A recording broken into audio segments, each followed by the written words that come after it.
I know what you're thinking. Wow, that's a beautiful octopus. And yes, you're absolutely right. And with my help, you can also make a beautiful octopus. This tray can hold anything from jewelry to ashes to all those weird receipts that you like to keep in your backpack but you're not really sure what to do with them. First of all, you're going to need a glass plate. You can get this from any really humiliating picture you have of yourself around the house and just take the glass out of the picture frame. Second thing you need is a rolling pin. Technically, you don't need a rolling pin because you can really use anything as a rolling pin if you think about it, but I chose to buy one. I strongly suggest using a pair of latex gloves because your fingerprints will get on your work. So you're going to need a couple different colors of clay. The pink is going to be for the tentacles, blue, purple, and white are all going to be for the octopus, but honestly you can make the octopus any color your heart desires. You're going to need a dotting tool for the suckers, and preferably if you have one large one and one smaller one. You're also going to need a large cookie cutter. You can either just do that or use the bottle cap of something circular. It basically just needs to be the size of the tray that you want. Last but not least, don't forget your dignity, as I do in most of the projects that I start. So first of all, you're going to want to start rolling out your clay. This clay can basically be the color that you want your tray to be, but I think it's cheaper to just do it with white clay and then paint it the color you want afterwards. Once you've rolled out your clay to the thickness that you want for your tray, just grab your cookie cutter and cut out the circular shape. Grab your excess clay, and now you're going to roll that out and roll it over with a rolling pin again to make the sides of the tray. Next step is to grab the crafting knife that I totally forgot to mention that you needed, and just cut out the exact height that you would like your tray to be. In this step, you're basically just going to go and close off all of the gaps and make sure that everything is attached to each other. So next, you're going to want to smooth down the sides, either with your fingertip or a smoothing tool, and you want to do it just as aggressively as you do when you're trying to smooth your hair down on a horribly humid day. So I threw mine in the oven at 275 degrees for 10 minutes. Make sure your clay cools completely before you start painting it. You can really paint it whatever color that you want, but I chose a color that I thought really represented what my soul looks like.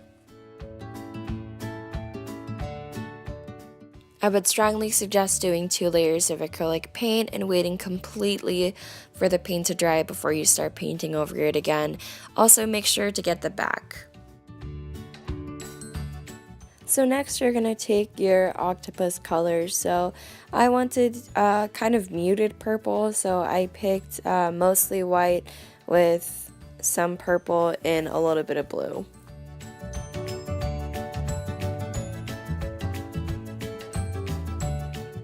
You basically keep kneading that together until you get carpal tunnel in both your hands. Cool tip number 1, if you use aluminum foil balled up, you don't have to use as much clay.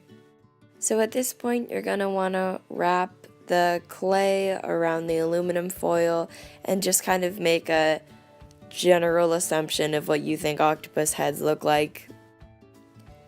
It's also helpful to measure it against your tray just so you know how big it is. Next, you're going to want to roll out a fat snake and just slap that on your table, and the way that I cut it basically was just to make sure that I had 8 pieces in even amounts.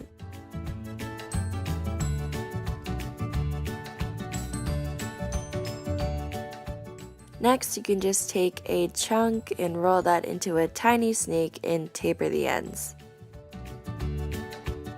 Yeah, I know at this point you're kind of like, wow, she already finished it and she didn't show me how, but I'm just trying to figure out what the design that I want to be for the tentacles before I put the suckers on, so you can just feel free to play around with that before you put them on.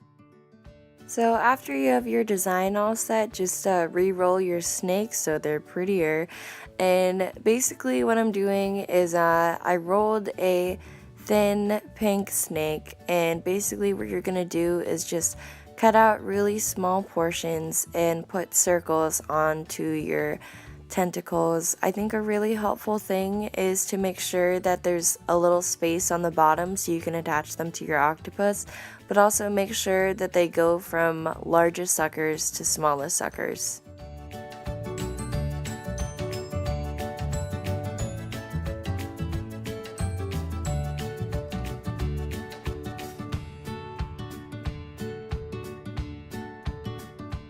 So now you're going to take your dotting tool and basically just do a little imprint of the dotting tool in each of the tentacles and then switch to a smaller one as you go up. Cool tip number 2, dip your dotting tool in some cornstarch to make sure that it doesn't stick inside of your clay. So next you're gonna slap those babies onto your octopus head, and I'm basically just trying to see if I can recreate my design. Just make sure that you smooth out the edges that you attach the legs onto the octopus. I think it's helpful to have the shorter tentacles in the front grab onto the tray and the longer tentacles in the back to curl up. And basically just smoothing out the back of where I attach the tentacles to the octopus. Cool tip number 3, if you really want them to stay on, I would use a little bit of liquid clay to put them on. So next you're going to take a small ball of purple, a smaller ball of white, and the smallest ball being black, and you're going to press them into each other until you make a beautiful, well-formed octopus eye. I put them kind of low down on my octopus just to make it look less disturbing. When you're happy with it, just bake it according to your package. When your sculpture is all cooled down, grab your gloss. I have Sculpte's satin glaze for a satin finish. And basically what you want to do is just to cover the entire octopus. Also, if for some reason one of the tentacles broke off in the oven, just grab some super glue and just glue that baby right back on.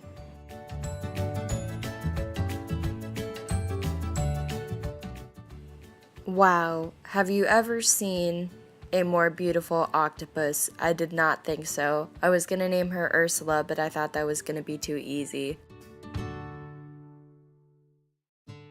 Thank you for watching this video, and welcome to Clay It On Me.